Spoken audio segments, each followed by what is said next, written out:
राधे राधे, जय श्री कृष्णा। मैं मंजू अग्रवाल आज आपको दशा माता की कहानी सुनाने जा रही हूँ। ये दशा माता यानी दिशाओं के लिए, जो घर की दशा होती हैं उनके लिए किया जाता है। और होली के बाद इसका डोरा लिया जाता है। तो उसी की विधि और कहानी मैं बताने जा रही हूँ। आप सबको ये कहानी अगर पसंद लगे तो सबको शेयर ज़रूर कर दें और कमेंट बॉक्स में राधे राधे लिखना ना भूलें। तो आइए अब चलते हैं कथा की तरफ। ये जो व्रत होता है दशा माता का, ये घर की दशा के लिए किया जाता है और ये चैत मास के प्रारंभ की 10वीं को किया जाता है। तो आज 10वीं है और कल एकादशी है, तो इसके लिए ये आज किया जाएगा। सुहागन औरतें इस दिन ब्राह्मण से डोरा लेकर के छोड़ती हैं, एक समय भोजन करती हैं और पीपल की पूजा करके राजा नल और दमयंती की इसमें कहानी सुनी जाती है। तो ये इसकी विधि और दिन हो गया। अब आइए कथा कहानी में प्रवेश करते हैं। राजा नल और दमयंती रानी थी। नल राजा थे। दमयंती रानी ने दशा माता का डोरा लिया और उसको गले में बांध लिया। जब राजा आया और उसने अपनी रानी से पूछा कि हे रानी, ये पीले में सफ़ेद आपने क्यों बांध रखा है? तब रानी ने उत्तर दिया कि महाराज, यह तो दशा माता का डोरा है। तो राजा ने दशा माता के डोरे को रानी के गले से तोड़ करके फेंक दिया, जिससे कि दशा माता क्रोधित हो गई और राजा को स्वप्न में आकर के कहा कि हे राजा, तेरी दशा जा रही है और अब तेरे ऊपर अब दशा आने वाली है। तो राजा ने स्वप्न में ही पूछा कि मेरे को कैसे ये मालूम होगा कि दशा चली गई और अब दशा आ गई है? तब दशा माता ने कहा कि हे राजा, जब तेरी इच्छा खली खाने की हो तो और रानी को चने खाने की होगी, तभी तेरी दशा का अब दशा का प्रारंभ हो जाएगा और दशा चली जाएगी। यानी कि जब खली यानी जानवर खाते हैं और चने भी जानवर ही खाते हैं, घोड़े वगैरह। तो इसलिए जब ये तुम्हें खाने की इच्छा होगी तो तुम्हारी अब दशा प्रारंभ हो जाएगी। जब दशा माता का दिन आया तो राजा अपने दरबार में बैठा हुआ था। उसी समय राजा नल को खली खाने की इच्छा हुई। तो राजा ने कहा, कोई है क्या? तब सेवक बोले, एक कहें तो 21 हाजिर हैं महाराज। तब राजा ने कहा कि कोई भी जाकर के खली ले आओ। राजा ने खली खाई। उसी समय से सेवक, घोड़े, हाथी आदि सभी चीज़ें उनकी पत्थर की हो गई। राजा का राज्य पूर्ण रूप से नष्ट हो गया। इधर महल में रानी दमयंती को भी चने खाने की इच्छा हो गई और रानी ने भी अपनी दासी से चने मंगवा करके खा लिए। इस तरह दशा माता के कोप से राजा रानी फिर भूखों मरने लगे। राजा और रानी ने विचार किया कि हम यहाँ मेहनत मजदूरी करेंगे तो हम अच्छा नहीं लगेगा, इसलिए देश की चोरी और परदेश की भीख करके हमको यहाँ से चले जाना चाहिए। राजा रानी अपने दोनों पुत्रों को साथ लेकर के निकल पड़े। आगे चलते चलते रास्ते में लाखा बंजारे की बालद मिली। राजा ने अपने दोनों पुत्रों को अमानत के तौर पर रखने के लिए लाखा बंजारे को उनको सौंप दिया और राजा रानी आगे चल दिए। रास्ते में राजा के मित्र का फिर गांव आया। राजा ने रानी से कहा, चलो हमारे मित्र के यहाँ चलते हैं।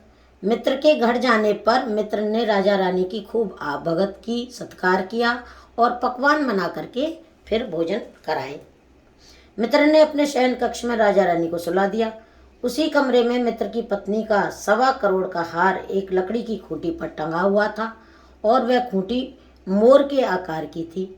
मध्य रात्रि को अचानक रानी की आंख खुली तो उसने देखा कि मोर के आकार वाली खूंटी राजा के मित्र की पत्नी का वही हार मुंह में निगल रही है।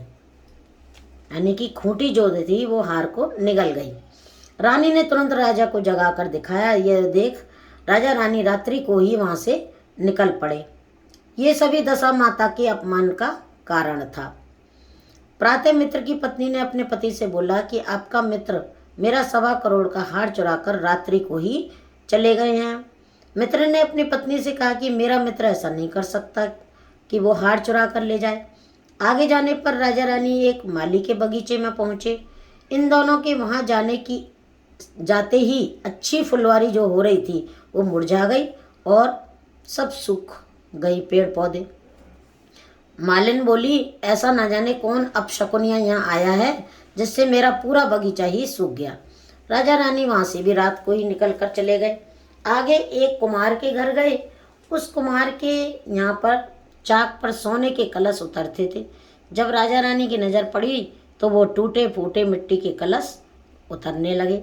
ये देखकर वही बात कुम्हार ने भी कही जो मालन ने कही। वहाँ से भी राजा रानी फिर रात को ही चले गए। आगे राजा रानी एक गौली के यहाँ पहुँचे। उस गौली की गाय 1.25 घड़ा दूध रोजाना देती थी, लेकिन राजा रानी की नज़र पड़ते ही गाय ने दूध देना बंद कर दिया। तब गौली ने भी वही बात कही जो मालन ने कही थी कि पता नहीं कौन अपशकुनिया आ गया है जो हमारी गाय का दूध सूख गया।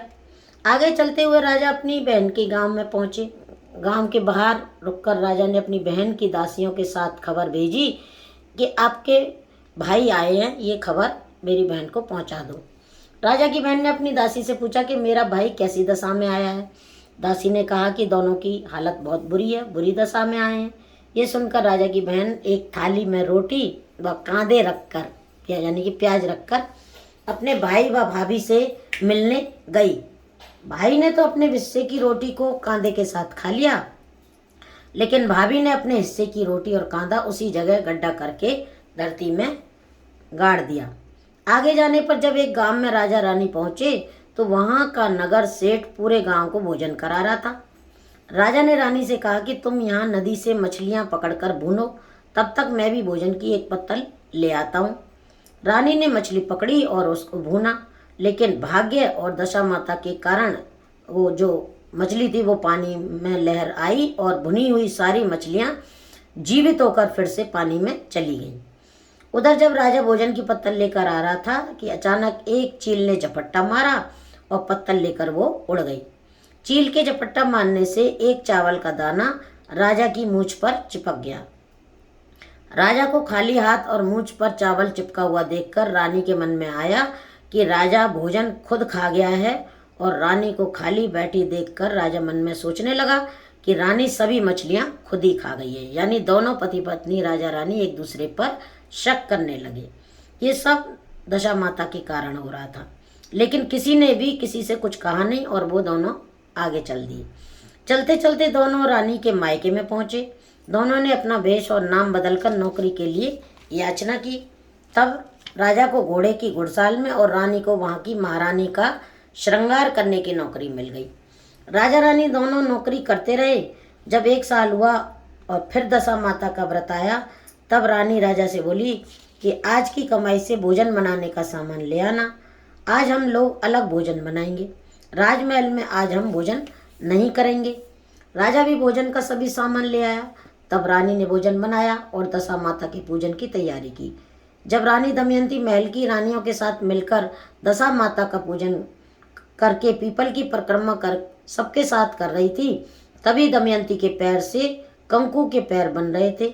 ये देख अन्य रानियां अपने पैर होना बताने लगी, लेकिन दमयंती की माता ने कहा कि सभी रुको, हम एक एक करके परिक्रमा लगाएंगे, तभी पता लगेगा कि ये कंकु के पैर किसके हैं। एक एक ने जब परिक्रमा की तो पाया कि कंकु के पैर दासी दमड़ी यानी कि दमयंती के बन रहे हैं। पूजन के बाद राजा रानी ने मिलकर बगीचे में ही भोजन किया। राजा भोजन करने के पश्चात कुछ देर के लिए वहीं जमीन पर सो गया। तब राजा को स्वप्न में पुनः दशा माता ने आकर कहा कि हे राजा, तेरी अब दशा जो है, बुरी दशा जो है वो चली गई और अब अच्छी दशा वापस आ गई है। राजा रानी ने महल में जाकर अपना हिसाब करने को कहा। उसी समय दमयंती ने भी अपनी माँ से कहा कि मैं भी आपकी दमयंती हूँ। तब माता बोली कि बेटी, ये बात पहले ही बता देना था। तब दमयंती ने कहा, माँ, उस समय हमारी अब दशा चल रही थी और अब वापस हमारी अच्छी दशा आ गई है, इसलिए हम अपने नगर को जाएंगे। पिता ने बहुत सारा धन और लाभ लश्कर देखकर अपनी पुत्री व दामाद को विदा कर दिया। रास्ते में वही जगह आई जहाँ रानी ने मछलियों को भूना था और राजा के हाथ से चिल पत्तल ले गई थी। दोनों ने देखा कि भुनी हुई मछलियां पानी से बाहर आ रही हैं और वही चील भोजन की पत्तल लेकर सामने आ रही है। तब रानी बोली, महाराज आपने मन में सोचा होगा कि रानी सभी मछलियां खा गई। तब राजा ने भी कहा कि रानी तुमने भी तो यही सोचा होगा कि राजा भोजन की पत्तल अकेले ही खा गए। चलते चलते राजा जब अपनी बहन के गांव में पहुंचे और दासी के साथ अपनी बहन को खबर भेजी तो राजा की बहन ने दासी से पूछा कि मेरे भाई और भाभी किस दशा में हैं। तब दासी ने कहा कि वो तो बहुत अच्छी दशा में हैं। यह सुनकर राजा की बहन मोतियों का थाल सजाकर अपने भाई भाभी से मिलने आई।